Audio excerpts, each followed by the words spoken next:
먼저 교과서 PPT 좀 보여주십시오. 마침 이번에 이제 그 역사 교과서, 중학교 교과서에 5.18 민주화운동 관련돼서 전두환을 비롯한 신군부가 쿠데타를 일으켜 정권을 장악하였다. 신군부가 등장하자 학생과 시민들은 신군부 퇴진, 유신헌법 폐지, 계엄 철폐 등을 외치며 민주화를 요구하였다. 그리고 신군부는 이를 탄압하고자 계엄군을 투입하고 계엄군과 대치하던 시민들에게 총격을 가하였다. 밑에 보면 5.18 민주화운동 이후 1980년대 민주화운동이 기반이 되었으며 아시아 여러 국가의 민주화운동에도 영향을 미쳤다. 이런 중학교 역사교과서에 이런 내용이 나와 있고요. 그 다음 페이지 보면 이 고등학교 교과서입니다. 대통령 탄핵은 민주적 정당성이 결여된 대통령에 대한 국민적 불신임을 보여주는 합법적이고 가장 강력한 제도이다. 이런 내용이 교과서에 잘 나와 있습니다. 장관님, 이런 내용에 대해서 어떻게 생각하십니까? 네, 지금 제가 처음 보던 내용이라서요. 네, 우리 중학교, 고등학교 교과서에 이렇게 계엄, 쿠데타 이런 것이 잘못되어 있고 이런 거에 대한 저항하는 시민들, 학생들이 있었다는 내용들이 나와 있고, 탄핵에 대해서도 정당성이 결여된 대통령에 대해서 국민적 불신임을 보여주는 가장 합법적이고 가장 강력한 제도이다.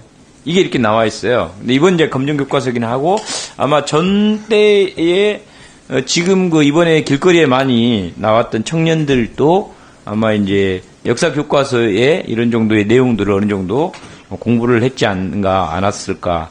참 이 교육의 중요성에 대해서도 굉장히 많이 이번에 그렇게 느꼈습니다. 네.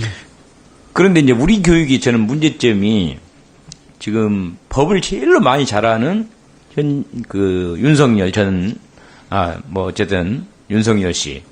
검찰총장까지 해서 법을 누구보다 잘할 텐데, 그렇고. 이번에도 우리 장관님들의 행동, 죄송하지만 우리 국민의힘 의원님들 중에 또 일부 의원들의 행동을 보면 이 교과서에 나온 대로 행동을 하면 될 텐데, 교과서 따로, 법조문 따로, 행동 따로, 양심 따로. 그러다 보니까 이 교과서나 이 법조문은 그냥 사회에서 출세하기 위한 수단으로 암기를 하는 용도로만 쓰이지, 이거를 머리에만 암기를 해놓고 가슴에 새겨 놓지 않기 때문에 이들이 거짓된 행동, 이기적인 행동, 국민과 시민들을 배신하는 행동을 서슴없이 한다고 보거든요. 그래서 사실은 이럴 때 우리 고위 공무원들이나 우리 정치인들의 행동이 이 교과서에 있는 내용보다 더 중요한 영향을 미친다고 봅니다.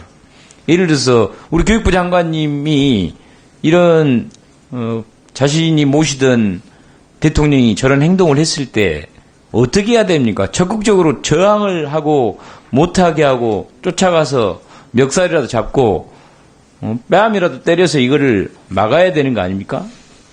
그리고 우리 국회의원들도 총을 맞는 한이 있더라도 계엄군에 저항하고 해제하기 위해서 뛰어들고, 이렇게 이건 저희들 얘기니까 놔두고요. 그렇게 행동했어야 되는 거 아닙니까? 그런 게 저는 교육부 장관의 행동이야말로 학생들에게 정말 영향을 많이 미칠 거라고 보거든요. 한 말씀 해 주십시오.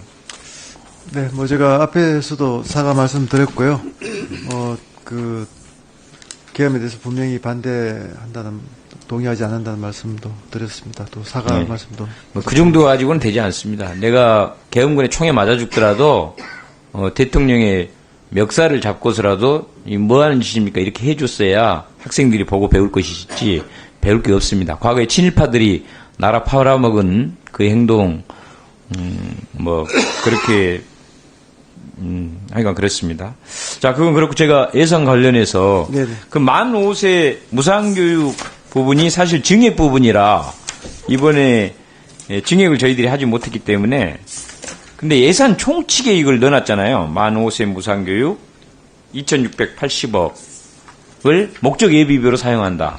이렇게 돼 있거든요. 네네. 이게 그럼 내년에 당장 어떻게 이게 처리가 돼야 됩니까? 이걸 집행하기 위해서는? 그건 좀 차관이 좀 네. 실무적인 거라서 좀. 네, 의원님, 그 충책에 들어가 있기 때문에 이제 구체적으로 집행에 관해서는 재정부서하고 협의를 해가지고 집행하는 방법, 시기 이거를 정해 나가야 됩니다. 그래서 그거는 저희가 이미 국회 예산 축책에 정해져 있으므로 후속적으로 집행하는 절차에 대해서는 재정당국과 상의해서 진행된 상황 보고를 드리겠습니다.